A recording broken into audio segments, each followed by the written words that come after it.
Today is November 1st. It is around 10:30, and exactly today, 2 years ago, we found Athenie hanging in her closet. And I know it's brutal to hear that, but I can't explain to you the brutality of losing someone to suicide. It is a complete assault on you as an individual, and you will get challenged on so many levels that you never imagined possible. When you, as a parent, when you think of losing a child, and I remember going through this every now and then, we all do, we have a picture of it. We go, oh my God, I couldn't live with myself. I couldn't live with it. It would hurt so much, and I wouldn't know what to do with myself. And no matter how bad your fantasy is, it doesn't even come close to where this thing takes you. Not even close. It's like, wow. There's all these layers that we don't see. There's all these layers that we don't think. And it's funny, by the way, because I posted something on Instagram last night at midnight when it became November 1st. And they blocked, I did on Athenie's account, and they blocked the account because I mentioned the word suicide. So then I went into my Instagram page and I said the word suicide, and they blocked both accounts. And I thought, look how far we've come as a society. I can say I'm here to talk about my daughter's suicide and I get blocked. And yet you can put all this other stuff on there and you won't get blocked. That right there tells you the stigma that we have about suicide. It's like a catchphrase, and now it's become a hip word and people use it and they talk about mental health, but I still don't know how much we're actually doing to reach out and help people. And obviously it's not enough, because you can't say suicide on Instagram without getting shut down. So there we go. I want you to imagine someone you love, and I want you to imagine that you wake up one morning and you've made plans with this person to go to lunch, and you've made plans to do the next day and the next day, because it was now.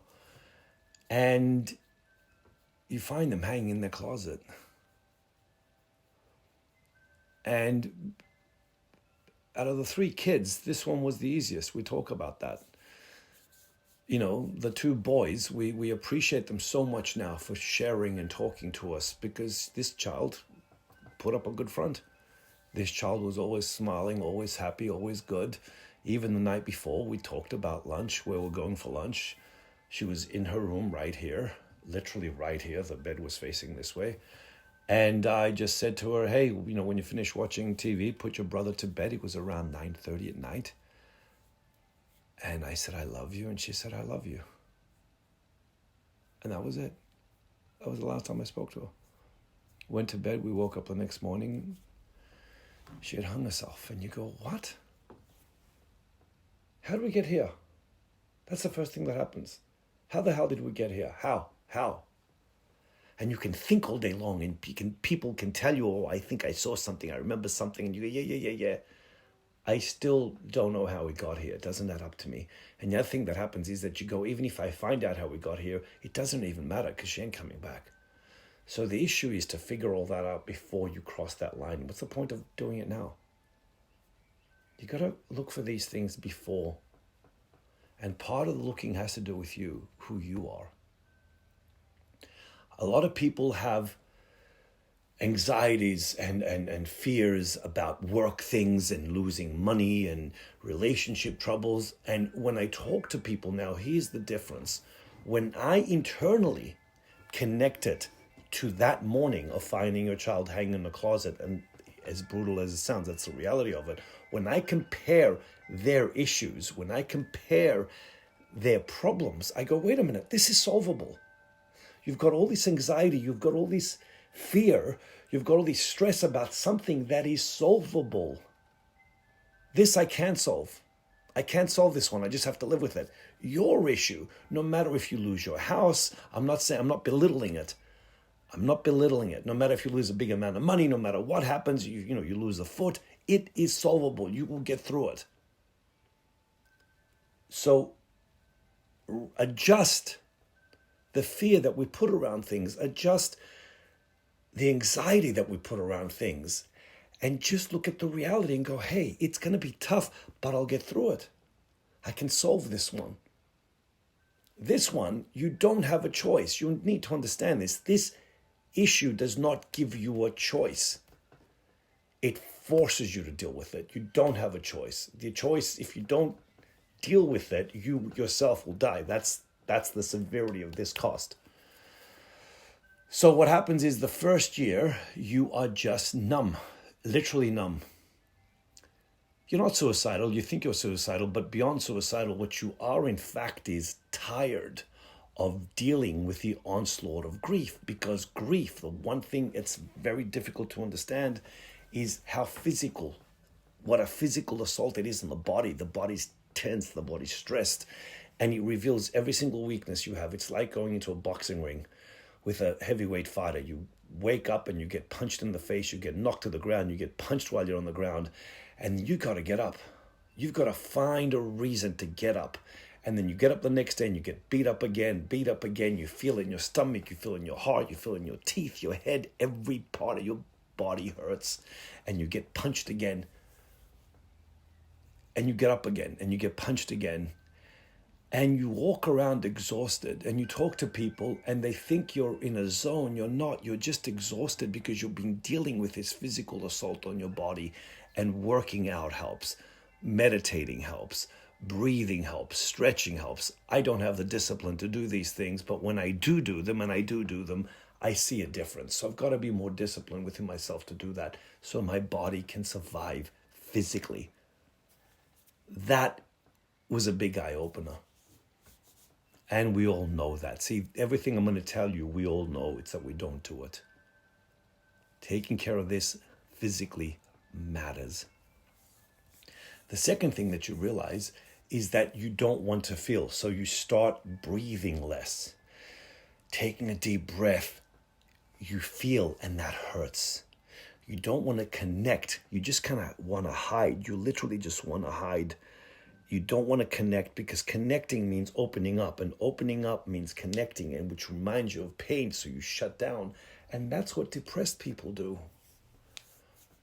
So if you see someone who's depressed, realize where they are. They're struggling, genuinely. They're not doing it for attention.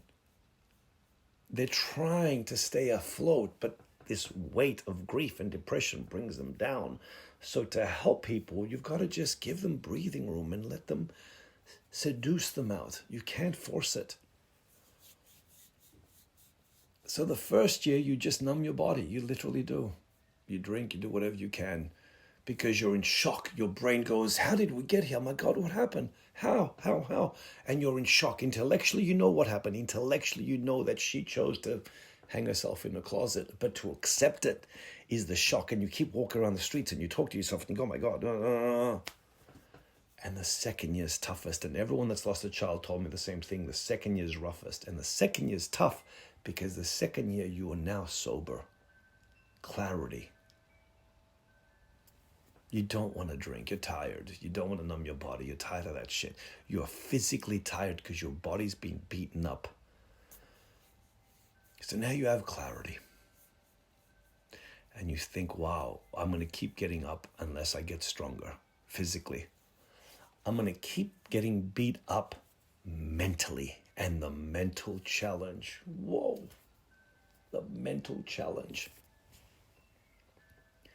There are places in yourself that you have no idea exist. You've seen them in flashes. You've seen them in nightmares. You've seen them in a quick moment of anxiety and fear. And when you lose a child like that, you go there. It just, pow. And you go there mentally.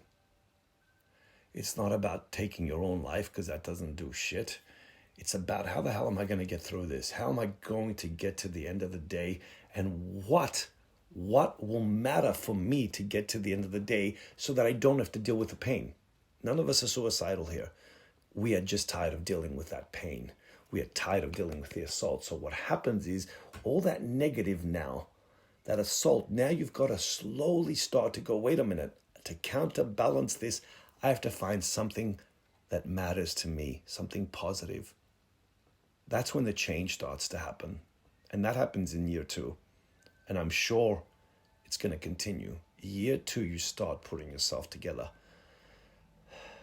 Literally breath by breath. And I mean breath by breath.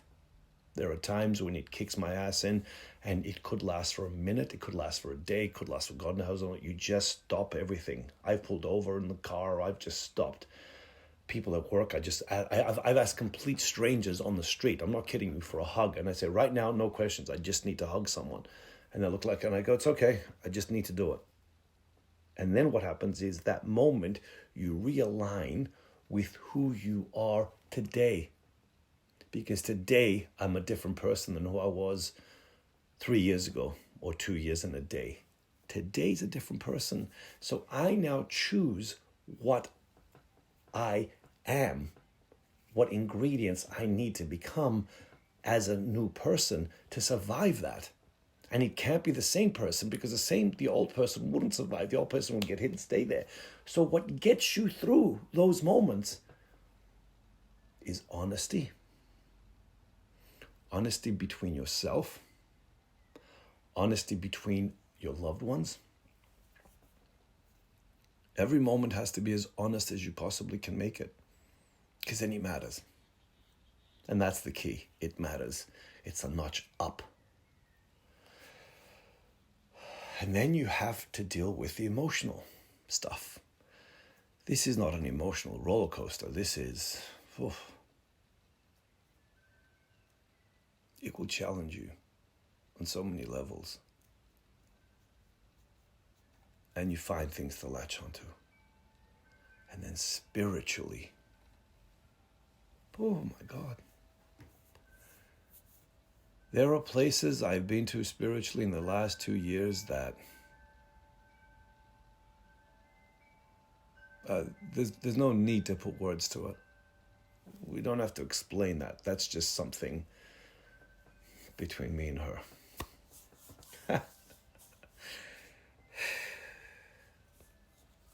And it's such an individual journey, because we're all going through it differently, and that's the point. When one of us in the house, we see it happening, you see their behavior change, they slow down, and you just got to give them space and be close enough so they know you're there for them. That's the biggest lesson in life, to give someone space, but let them know that you're close enough. And we go through that. Every single one of us, we have our moments. Today's, we started off okay, but we're both feeling it. And we're kind of hovering and doing our thing, undercurrent. Breathing matters. So what you learn, and this is the message I can't tell people enough. First of all, here's what you learn. Imagine someone you loved just went right now. What would you like to tell them that you haven't told them already? What do you value about that person? How do they elevate you as a human being? How do you elevate them? What can you offer them with nothing in return? I mean, if we want to live like what we talk, that's the ultimate challenge, to offer someone something that they need without asking anything in return. That's humanity at its best. What would you forgive them for? We've all done shit, trust me.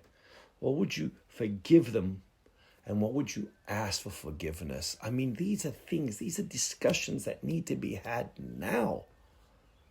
Because you're not going to, if you lose them, you're going to regret it. That's what bites away at you. That's what bites away at you. See, I lost my dad 6 months before Athenie, and then I lost Athenie. And then I lost a good cousin of mine. She was like a sister to cancer. And then I lost a good friend of mine to COVID in Vegas, and he was like a brother to me, literally. But it's funny, because those other three, especially my dad, I had sat down because he was dying of cancer. I knew it. I'd communicated everything I wanted with him, and we had a good relationship, but it was good to get everything out. We spoke about day one of his birth to now. Everything. We laughed, we joked. It was absolutely amazing. But I didn't get to do that with Athenie.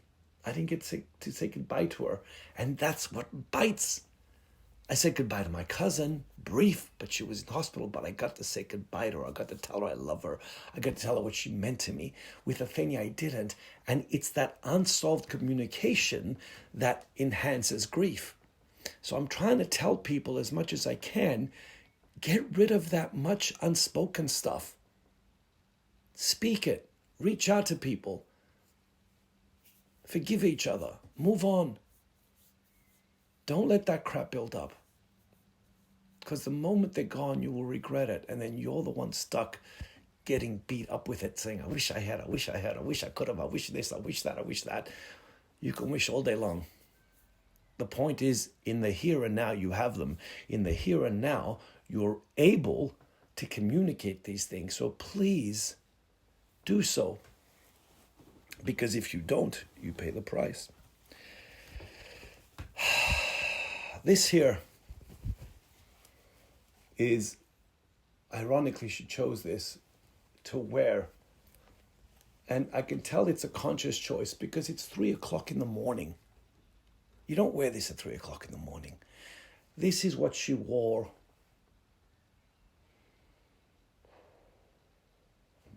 when she hung herself. This is where she took her last breath. I literally envision her taking the last breath, and it stopped right here. Oh my God, it smells like her. It actually stinks like her, to be more honest. I miss her so much. The word miss doesn't even come close. I mean, when you miss someone with every breath that you take, my God, she lives in everything I do, every step I take, every decision I make. She's there, and she's there in a way that I have to be honest to myself that this choice matters. Because I have to be stronger than grief. And ironically, and it is so hard to say this, it is so hard to admit this.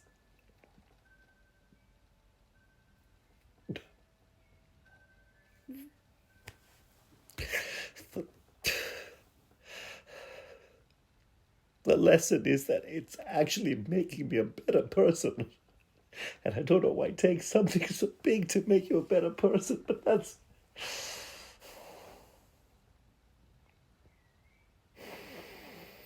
Oh my God, that's what it does. So if you can become a better person,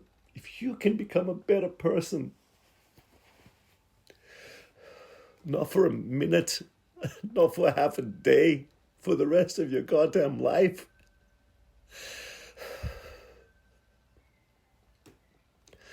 without getting in the ring and facing grief, if you can learn that,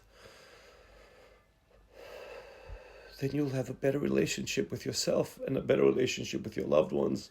And if they do go, it will be easier on you, but you'll become a better person. And ironically, I wish she had known that. I can't stress this enough. If you are struggling on any level, breathe, feel the pain. Please do reach out. And don't be afraid to reach out. Fuck what the world thinks. And I've been very careful not to swear. Trust me. But don't give a shit what the world thinks, because it's not about them. It's about you. And you need to live the life you need to live. You need to do the life you want. It's your life in the end. And if you don't do it for yourself, then for who? Don't worry about what anyone thinks. Just reach out, communicate, feel. Take in the sun. It's beautiful. Take in the rain. Take in everything. That's what keeps us going. This connection to nature, this connection to so many things, and you realize it's bigger than us. That's, ironically, what gets you through the day. I can walk to a store and stop for half an hour and literally smell the fucking roses. I can just stop and feel the sun. And in that moment, you're connected to something bigger than us, and your ego goes out the way, and that's when you really start to breathe again. That's when you start to feel again. That's when you start to feel alive. That's the ultimate thing here, to live. So I hope me sharing this gives you an insight into the lessons here. And learn them on your own. Hold yourself accountable. Because if you don't, you'll start to suffer. So in Athenie's honor, in Athenie's honor,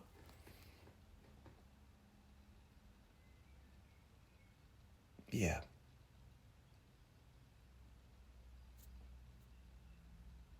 In her honor. That's what I've done in her honor. I'm living for more than one now. And I have to get it right. That's my journey. And I hope it helps you in some respect. So thanks for joining us. And I love. There's nothing more. Just mwah. Oof. It has to be there. That's a big part of it. Love and kindness. And that's where it ends.